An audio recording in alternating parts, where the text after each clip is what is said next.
Hi guys, welcome back to our channel. তো guys, কলকাতায় নতুন প্রতিষ্ঠিত হয়েছে পুরীর মন্দিরের আদলে জগন্নাথ মন্দির। আমি ক্যান্টনমেন্ট থেকে মাঝেরহাটে ট্রেন ধরলাম। এই দেখো গাইস, আমি দমদমও পৌঁছে গেছি। আমি যাচ্ছি খিদিরপুর। রেলপথে জার্নি করলে কম খরচে পৌঁছে যাবে। বনগাঁ লাইন ও মেন লাইনের ট্রেনগুলি এই জায়গায় থাকে। বাগবাজারে গঙ্গায় দেখলাম খুব সুন্দর সূর্যাস্ত। দেখো গাইস, কি সুন্দর লাগছে। আমি বিকেলে যেতে পছন্দ করি যে কোনো জায়গায়। আমার রোদ্দুর একদম পছন্দ না। সূর্যের আলোয় আমার মুখটা আরও ফ্রেশ লাগছে। আমাকে দেখতে কেমন লাগছে গাইস কমেন্ট করে জানিও। আমি একটা টি শার্ট আর নিচে জগার পরেছি। আমি মায়ের সাথে যাচ্ছিলাম। এটা হলো আমার মা। আমার মা তোমাদেরকে হ্যালো বলছে। আমাদের 4:11 ট্রেন ছিল, পৌঁছেছিলাম 5:50 নাগাদ। ট্রেন রেড করেছিল অনেক। খিদিরপুরে আমরা চলে এসেছি। সব জায়গায় টুনি লাইট দিয়ে সাজানো হয়েছে। কোনো একটা প্রোগ্রাম হচ্ছিল, আমি সেটা জানি না। তো আমরা জগন্নাথ টেম্পেলেও চলে এসেছি। পুরীর মতো সিংহদ্বার ছিল। শোনা যায় এটি নাকি প্রায় পুরীর জগন্নাথ মন্দিরের মতো দেখতে। আমি কোনোদিন পুরীর জগন্নাথ মন্দির দেখিনি। ভবিষ্যতে কোনোদিন যদি যায় তো অবশ্যই শেয়ার করব। এখানে জুতো রাখার জায়গা ছিল। এটা হলো পুজোর সামগ্রী নেওয়ার জায়গা। এই দেখো গাইস, কি সুন্দর মন্দির, এত শান্তি ছিল সেখানে। পুজোর ডালা 51 টাকা এবং 101 টাকা। গজা ও খাজা 8 টাকা করে। প্রদীপ 5 টাকা করে। প্রদীপ ও ধূপ দিয়ে আরতি করে এইখানে রাখতে হবে।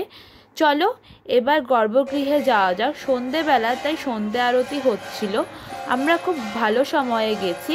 খুব সুন্দর চারিদিকে কারুকার্য করা হয়েছে, তোমরা দর্শন করে নাও। জগন্নাথ, বলরাম ও সুভদ্রা।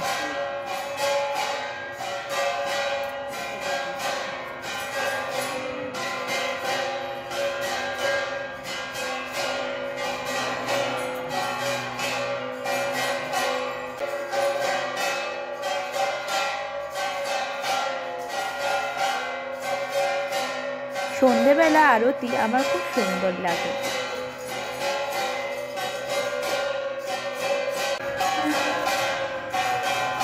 প্রদীপ দিয়ে আরতি চলছিল গাইস, দেখো কি সুন্দর লাগছে দেখতে।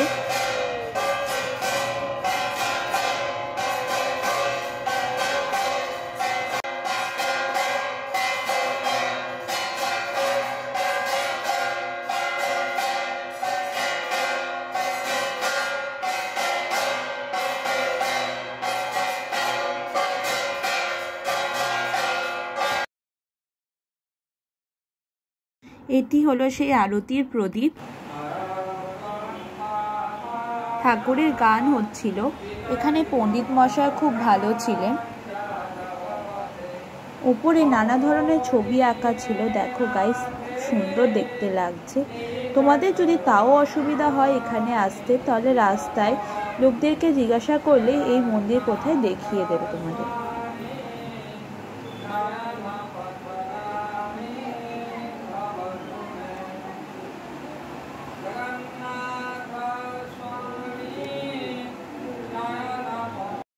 তোমরা দর্শন করে নাও। দেখো জগন্নাথ, বলরাম ও সুভদ্রা, কি সুন্দর লাগছে।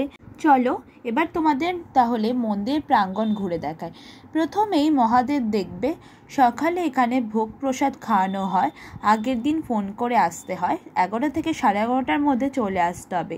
এই মন্দির সকাল 6টা থেকে দুপুর 1টা অবধি খোলা থাকে, আর বিকেল 4টে থেকে 12টা অবধি খোলা থাকবে। তোমরা যদি কোনো অনুষ্ঠান করাতে চাও সেই ব্যবস্থাও আছে। এটি কোন ঠাকুর ছিল বুঝতে পারিনি আমি।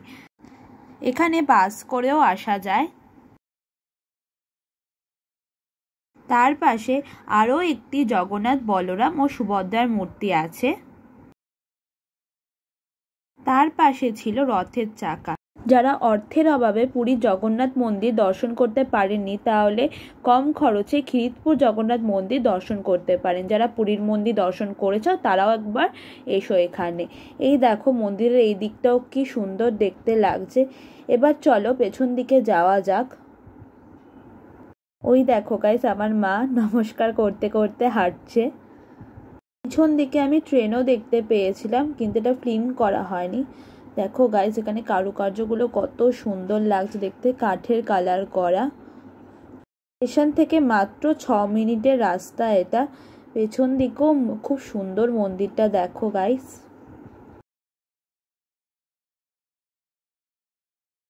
প্রাইভেট কার নিয়েও আসতে পারো তোমরা, নিচে পার্কিং এরও জায়গা আছে।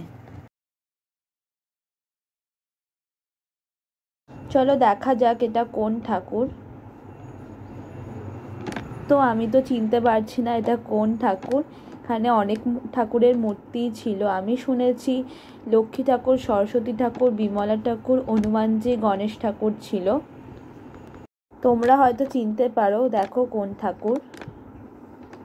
এই দিকটা দেখো, অনেক বড় জায়গা গাইস, অনেকটা বড়। আমি এখানে অনেকক্ষণ ফটো তুলেছি, অনেকক্ষণ একটু বসেছি। দেখো এখানেও কি সুন্দর কারুকার্য করা চারিদিকে। এই দেখো গাইস, এটা তো আমরা চিনতেই পারছি হনুমানজি।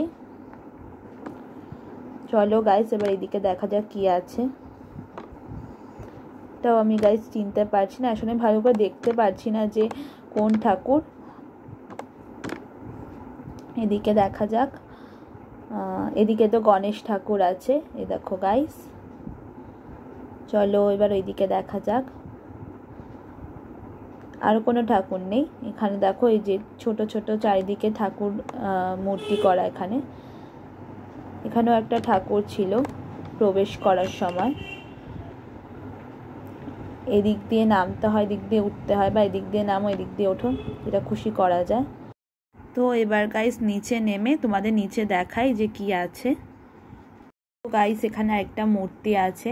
এখানে বিশ্রাম করার স্থানও আছে। তোমরা যদি অনেক দূর থেকে আসো তাহলে থাকার জায়গাও আছে। এখানে হলো ভোগ খাওয়ার জায়গা।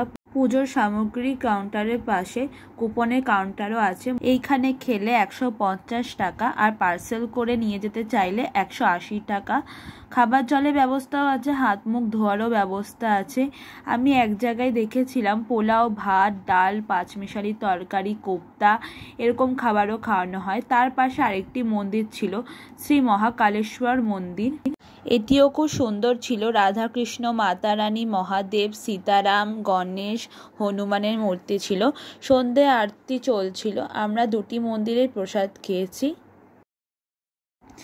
তো গাইস ভিডিওটা যদি তোমাদের ভালো লাগছে তাহলে লাইক, শেয়ার, সাবস্ক্রাইব করে দিও।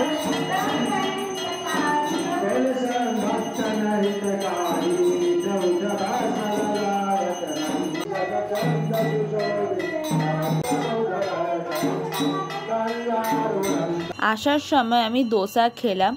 দোসাটা ওকেশ ছিল। নারকেলের চাটনি আর গার্লিক চাটনিটা ভালো ছিল, আর একটু ক্রিস্পি হলে আমার ভালো লাগতো।